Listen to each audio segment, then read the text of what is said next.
उसको र मेरो चिन्जान बच्चैदेखिको हो। यो कथा मसुर र मेरो बच्चैदेखिको साथी आधाको जीवनमा आधारित छ। यो एक अधुरो प्रेम कथा हो। यो कथा सुन्दा साँच्चीकै अनौठो लाग्नेछ।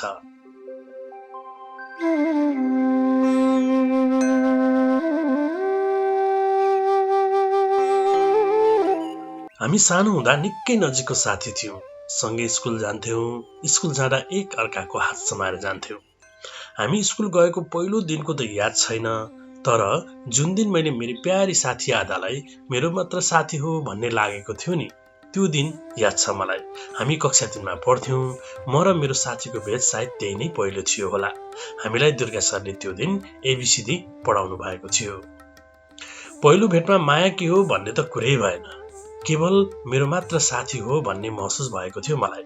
तर मेरी आधाले अरूसँग गफ गरेको, अरूसँग नजिक भएको देख्नै नसक्दो रहेछ। कस्तो बालापनको माया होला। सुर, तिमी मेरो नजिकको साथी हौ। तिमी मेरो मात्र साथी हौ। तिमी बाहेक मेरो अरू कोही साथी छैन। तिमी मलाई छोडेर टाढा नजाऊ है। सुन्यौ नि मैले के भने? पहिलो भेटमा मलाई आधाले यस्तै भनेको थियो।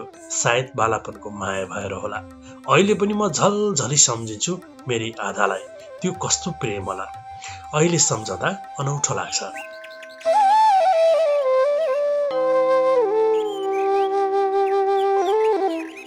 आधाको आमाले मलाई यति धेरै माया गर्नुहुन्थ्यो कि आधाले जे खान्छ मलाई पनि त्यही खान दिनुहुन्थ्यो।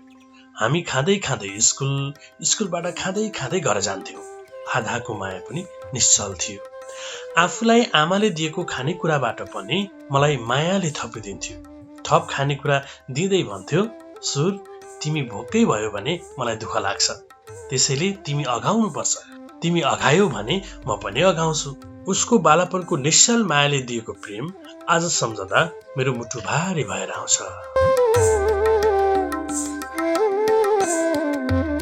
दुर्गा सरले हामीलाई कक्षा 3 मा एबीसीडी पढाउँदा मेरो नामको अंग्रेजीको सुरुको अक्षर या सही छ भन्ने थाहा भयो र मेरो साथीको एबाट आउँदो रहेछ भन्ने पनि थाहा भयो।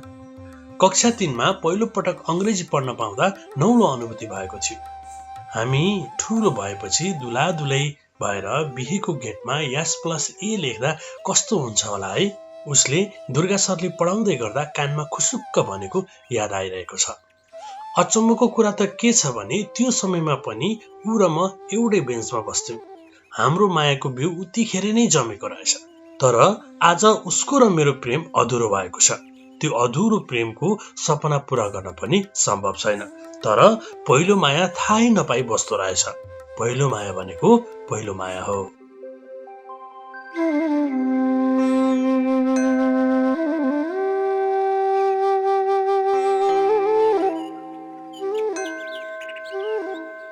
हाम्रो मायाको यात्रा त्यहीदेखि सुरु भएको थियो जस्तो लाग्छ अहिले सम्झिँदा। हामी कक्षा 3 मा पढ्दा म 9 वर्षको थिएँ। सुर, तिमी बिना म बाँच्न सक्दिन होला। खाना खान लाग्दा पनि मेरो सुरले खायो कि नै भनेर सोच्छु। किन यस्तो भएको होला? आधाले भनेको त्यो शब्द अझै पनि सम्झन्छु मैले। हाम्रो अर्धवार्षिक परीक्षाको अन्तिम दिन थियो।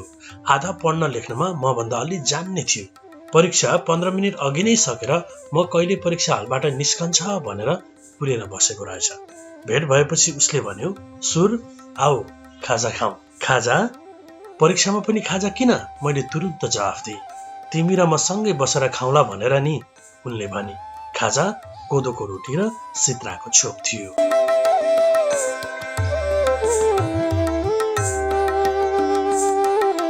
परीक्षाको अन्तिम दिन भएकाले आधाले लिएको खाजा खाएपछि हामी घरतिर कुरा गर्दै हिँड्यौं। सुर, तिम्रो परीक्षा कस्तो भयो? उसले सोधी। मेरो त राम्रै भयो। तिम्रो त धेरै राम्रो भयो होला, मैले भने। उसको अर्को प्रश्न थियो। 4 दिनको बिदामा के गर्ने हो? खै के गर्ने? पढ्ने, लेख्ने, गृहकार्य गर्ने त होला नि। त्यसो भए तिमी र म सँगै बसेर गर्ने है त गृहकार्य। हवस्, हुन्छ, किन नहुनु, भइहाल्छ नि।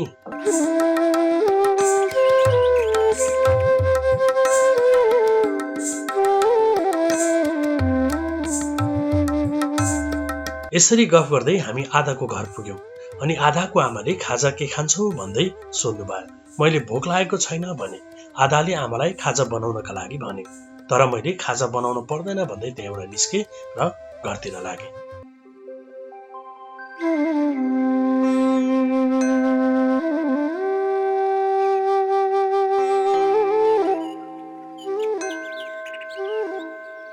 घर पुगेपछि मेरी आमाले खाजा के खान्छौ भनेर सोध्नुभयो। मैले भोकै लागेको छैन भने। किन, कहाँ के खायौ र? आमाले फेरि सोध्नुभयो। साथीको घरमा खाएको हो भने मैले।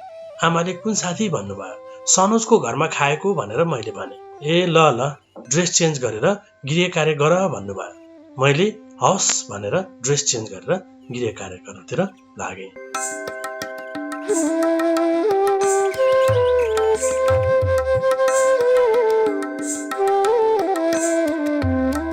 म सानैदेखि अलि फरक प्रकृतिको थिएँ। 8 वर्षको हुँदादेखि नै छुट्टै कोठामा सुत्ने बानी परिसकेको थियो। साँझको खाना खाएर सुत्ने तर्खर गर्न थालेको थिएँ। मलाई त दिउँसो आधाले माया गरेर दिएको खाजाले मलाई गम्भीर प्रश्न उब्जाएको थियो। सानै उमेरमा यस्तो खालको मायाले के गर्न खोजेको हो भन्ने पनि लागिरहेको थियो। मायाले सानो ठुलो तेरो मेरो भन्ने नहुँदो रहेछ। अर्को दिन शनिबार थियो। बिदाको दिन नुहाइ धुवाइ गर्नुपर्ने छ भनेर सोचिरहेको थिएँ। एउटा कुरा भन्न मन लाग्यो। कुरा के भने, खासमा मेरो वास्तविक नाम अर्कै छ र मेरो साथीको नाम पनि अर्कै हो। हाम्रो मायाले बोलाउने नाम आधाको आमाले राखिदिनु भएको हो। हाम्रो मायालु नाम आधाको आमा, म र आधालाई मात्र थाहा थियो। मेरो आमालाई पनि यो मायालु नाम थाहा थिएन।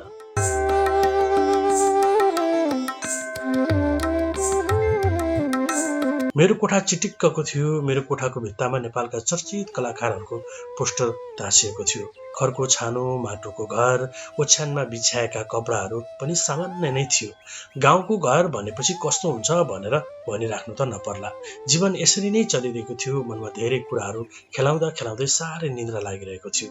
मेरो साथी आधाको याद पनि आइरहेको थियो। फेरि सम्झिरहेको हुन्थ्यो कि किन यस्तो भइरहेको छ, किन केका लागि यस्तो भइरहेको छ भन्ने पनि सधैँ सोचिरहेकै थिएँ। तर मेरो जीवन कस्तो थियो, कस्तो रहेछ भन्ने मेरा कथाहरू श्रृङ्खलाबद्ध तरिकाले सुनिसकेपछि पक्कै पनि थाहा पाउनुहुनेछ। त्यसका लागि मेरो कथाका श्रृङ्खलाहरू सुन्नै पर्ने हुन्छ।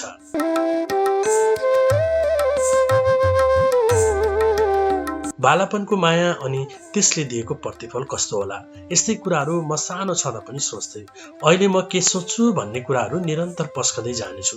यहाँहरूले निरन्तर साथ दिनुहुनेछ भन्ने पूर्ण आशा गरेको छु। अब हामी शनिबारको दिन भन्ने श्रृङ्खलामा भेट्नेछौँ। नयाँ श्रृङ्खलामा हाम्रो भेट अवश्य हुनेछ। हाम्रो कथा कस्तो लाग्छ, जस्तो लाग्छ त्यस्तै प्रतिक्रिया दिन नभुल्नुहोला। यो कथा अधुरो प्रेम कहानी हो।